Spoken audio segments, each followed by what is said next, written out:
Não é verdade isso. Agora, não é verdade. Candidato, sobre o seu comportamento, com as frases que eu mencionei, imitando pacientes com falta de ar, muitos viram isso como um sinal de falta de compaixão. Eu queria que você botasse no ar eu imitando falta de ar. Realmente... Mas falta de compaixão... Ah, bom, então você começou a mudar. Desculpe, você começou a mudar, tudo bem. Para eu completar a minha frase, muitos viram isso como uma falta de compaixão, de solidariedade com os doentes, com as vítimas, com os parentes das vítimas. O senhor se arrepende? A solidariedade, eu me manifestei conversando com o povo nas ruas, visitando a periferia de Brasília, vendo pessoas humildes que foram obrigadas a ficar em casa sem ter um só apoio do governador ou prefeito.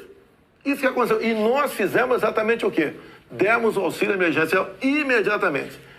68 milhões de pessoas humildes começaram a receber o auxílio emergencial. Eles estavam condenados a morrer de fome dentro de casa. O senhor não se arrepende das declarações? Ou ir para a rua fazer o que não queriam. Poderiam ter um caos na rua, caos porque pessoas com fome iam para a rua. Criamos imediatamente o auxílio emergencial. Fizemos a nossa parte. Demos tanto dinheiro para governadores e prefeitos que a gente não tem notícia de eles terem atrasado folha de pagamento ou até mesmo 13º. E quando tivemos a oportunidade de investigar fraudes, aquela CPI do circo feita por Renan Calheiros, Omar Aziz e Randolfo Rodrigues, não quiseram investigar os desvios de recursos enviados para 9 governadores do Nordeste.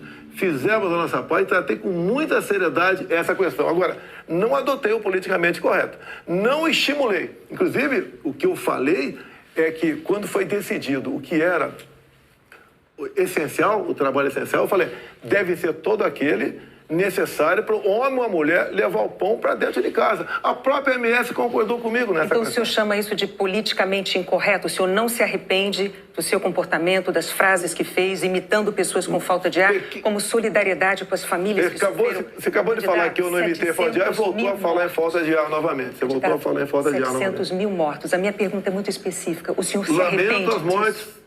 Não tem que não perder um parente, um amigo. Lamento as mortes. Agora, não poderia ser tratada a Covid da forma como começou a ser tratada. E quando você fala em tratamento precoce, lembre-se que no protocolo do Mandetta tinha o tratamento precoce lá, mas só em casos graves, onde eu não concordei com ele. No início, o protocolo do Mandetta era vá para casa. Quando sentir falta de ar, procura um hospital. Eu falei, procurar para quê se não tem remédio? E não tinha vacina também naquele momento. Bom, vamos falar de economia? Eu só queria observar, a Renata não retirou observação sobre o fato de o senhor ter imitado pessoas com falta de ar. Ela disse... Não.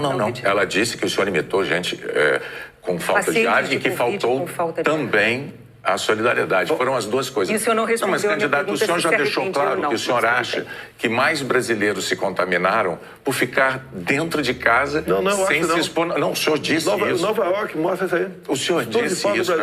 Então, vamos agora para a economia. Dentro de casa que fora de casa. Vamos para a economia. Vamos para a economia, que é um tema que o senhor também gostaria de abordar certamente. Em 2018, como candidato, o senhor disse assim, numa entrevista: eu sei do que é que o povo precisa.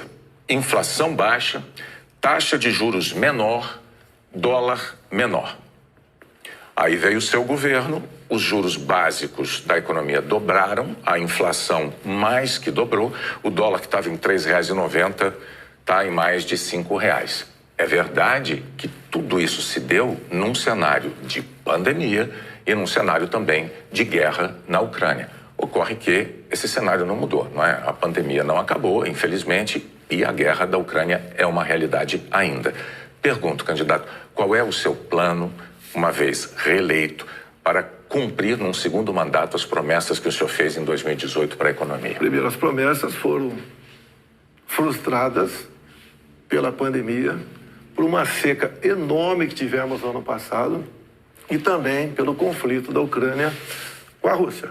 Se você pegar os dados de hoje, você vê o Brasil como talvez o único país do mundo com uma deflação. Um país onde vai ter uma inflação menor do que, por exemplo, Inglaterra, menor que os Estados Unidos. Você vê também que a taxa de desemprego tem caído no Brasil. Os números da economia são fantásticos, levando-se em conta o resto do mundo. Nós não podemos... Se fosse apenas o Brasil com esses problemas, eu seria o responsável. O que nós pretendemos fazer? É continuar exatamente na política que iam fazendo desde 2019. A grande vacina a favor da economia em 2019 foram reformas, como, por exemplo, da Previdência. Foi, por exemplo, a Lei da Liberdade Econômica. Foi a modernização das NRs, das normas regulamentadoras. Milhares de normas nós deixamos de lado, nós revogamos. Então, a grande reforma da economia foi feita, a grande vacina foi feita em 2019, que fez com que nós pudéssemos suportar 2020. Nós pegamos 2020 e 2021 e tivemos um saldo positivo de quase 3 milhões de empregos no Brasil. Diferente de 2014 e 2015, que tivemos uma perda de quase 3 milhões de empregos no Brasil. Isso é sinal do quê? Competência da equipe econômica. Programas, como por exemplo o Pronamp e o BEM, preservaram mais de 10 milhões de empregos no Brasil. O próprio auxílio emergencial, num primeiro momento R$600, fez com que a economia, em especial nos pequenos municípios, o município não colapsasse. Então essas medidas, entre outras, fizeram a gente romper 2020 e 2021. 22, quando veio a guerra agora, problemas nós tivemos. Fui na Rússia negociar fertilizantes com o presidente Putin. Se não tivesse ido, não teria ido fertilizante para a nossa safra agora, desse segundo semestre. Não, isso é importante. Não. Isso garantiu que a segurança alimentar do nosso Brasil e do mundo. Só para concluir, então, num segundo mandato, o senhor daria sequência aos planos que foram estabelecidos e desenvolvidos no primeiro mandato. Bonner, você pode ver, Bonner, nós somos o 7º país mais digitalizado do mundo, tá? Nós fizemos muita coisa no Brasil, atendemos realmente a todas as camadas da sociedade. Só agora, na questão do IPI, a proposta do Paulo Guedes, que está parada no Supremo Tribunal Federal, nós pretendemos diminuir impostos de 4 mil produtos em 35% de IPI. Para o segundo mandato. Não, desse agora. É que a proposta parou no Supremo Tribunal Federal. Há semanas. Agora, senhores, para que a gente possa abordar... Isso começou há 2 meses a redução de IPI, não foi de agora. Para que nós possamos abordar nessa entrevista o maior número de temas, vamos prosseguir, vou falar sobre meio ambiente. Em 2020, o seu então ministro do Meio Ambiente, Ricardo Salles, disse que era para aproveitar que a imprensa toda estava focada na cobertura da pandemia para ir desregulamentando as leis ambientais, o que ele chamou de passando a boiada. Fato é que, no seu governo, a taxa anual de desmatamento da Amazônia deu um salto, é a maior em 15 anos. O senhor continua apoiando essa política de desregulamentação? Olha, você tem que pensar que na Amazônia você tem quase 30 milhões de habitantes lá. Tem 30 milhões de brasileiros na Amazônia. Primeira preocupação é essa. Outra, qualquer propriedade lá tem que preservar 80% e pode usufruir de 20%.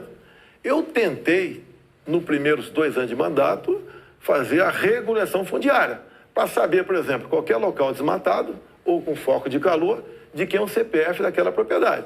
O presidente da Câmara não colaborou para botar essa proposta avante. Agora, quando se fala em Amazônia, por que não se fala também agora na França, que há mais de 30 dias está pegando fogo? A mesma coisa está pegando fogo na Espanha e Portugal. Califórnia pega fogo todo ano. No Brasil, infelizmente, não é diferente. Acontece. Grande parte disso aí, alguma parte disso aí é criminoso, sei disso. Outra parte não é criminoso. É o ribeirinho que toca fogo ali na sua pequena Uma coisa propriedade. É incêndio natural, outra coisa é o desmatamento. Mas tem incêndio, o Pantanal Sul-Mato-Grossense é comum pegar fogo de forma espontânea. Agora, candidato, a favor das críticas dos especialistas à sua política ambiental, tem os números. No seu governo, a taxa anual de desmatamento da Amazônia saltou de 7.500 km² em 2018 para 13 mil ano passado. O levantamento do MAP Biomas mostrou que 97% dos alertas de desmatamento emitidos desde 2019 não foram fiscalizados pelos órgãos responsáveis, 97%. Especialistas dizem que quando o senhor desautoriza, por exemplo, a destruição de equipamentos pelos órgãos fiscalizadores ou quando o senhor desmonta órgãos como o IBAMA, o senhor está passando uma mensagem de incentivo a quem desmata ou ao garimpo ilegal. Primeira coisa, a destruição, como dá em lei, é se você não puder retirar o equipamento daquele local. O que vinha acontecendo, e ainda vem, infelizmente, é que o material pode ser retirado do local, porque se chegou lá, pode ser retirado. E há o abuso de uma parte. E como eu disse para você, tem abuso locais... de qual parte? Tem locais na Amazônia ali que é permitido Mas desculpa, eu não entendi. Abuso de qual parte do órgão fiscalizador? Sim, por parte do IBAMA. Sim. Por que, candidato? O que seria um Mas abuso o seguinte, o que diz a lei... Na defesa da floresta. O que diz a lei, um trator, por exemplo, você tem que tocar fogo se não puder retirar daquele local. O que e muitas vezes o pessoal do IBAMA faz? Toca fogo mesmo podendo retirar o material de lá. Mas a quem interessa defender a posse de um trator utilizado para derrubar árvores na Amazônia, candidato? Mas não está derrubando árvore na Amazônia, está derrubando em áreas, muitas vezes... Mas a lei não fala se um local é permitido ou não. A quem interessa, candidato? A lei não fala. Tem sido destruído, vem ser destruído. A minha orientação é cumprir a lei. Nada mais além disso. E os órgãos fiscalizadores... Olha só, a Amazônia é do tamanho da Europa Ocidental. Ali na Amazônia cabe uma Alemanha, cabe uma França, cabe uma Itália, cabe um Portugal, cabe um montão de países. Você pensa que fiscalizar, evitar que pegue fogo... Mas só para entender, então, sobre a desautorização dos órgãos fiscalizadores para destruir equipamento apreendido... Não desautoriza, mando cumprir a lei. A lei fala que se o material pudesse retirar de lá, assim como entrou, não é para ser destruído. Mas com que propósito mesmo? Eu não entendi. Cumprir a lei.